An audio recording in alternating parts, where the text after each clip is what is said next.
Okay, this problem is pretty simple. It deals with friction, so it's not trivial, but it's not that bad to do. So let's read it together. It says a dresser rests on a rough horizontal surface with two different coefficients of friction, one for static, one for kinetic. A constant horizontal force just sufficient to start the dresser in motion is applied. The acceleration of the dresser is what?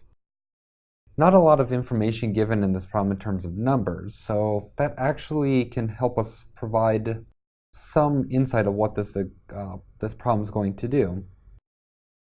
However, first thing we want to do, draw our picture. So we have a rough surface, and we're sliding a dresser on the top of it. We're going to put an applied force onto this.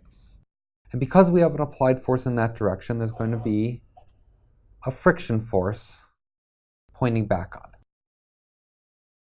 Well, when we get two different coefficients of frictions, or actually whenever we're dealing with friction, we really have to check to see if we're past the stop point, or we're past the point where static friction stops and kinetic friction starts.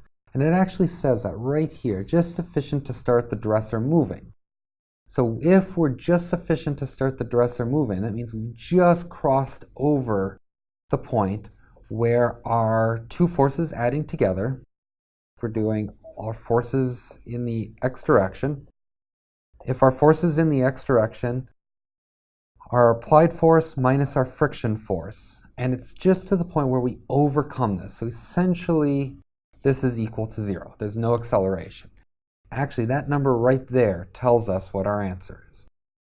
Because we're just enough to overcome this friction, the two values have to be equal, which means our acceleration has to be 0.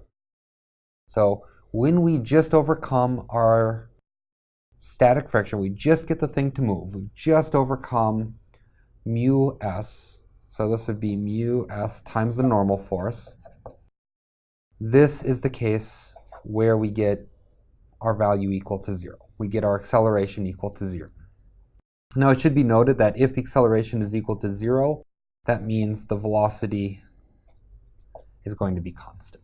So if you ever see something moving at a constant velocity, it has a net force of 0. If your car is going down the road at a constant velocity, even though you have some force on the accelerator, there's some friction pushing back on you.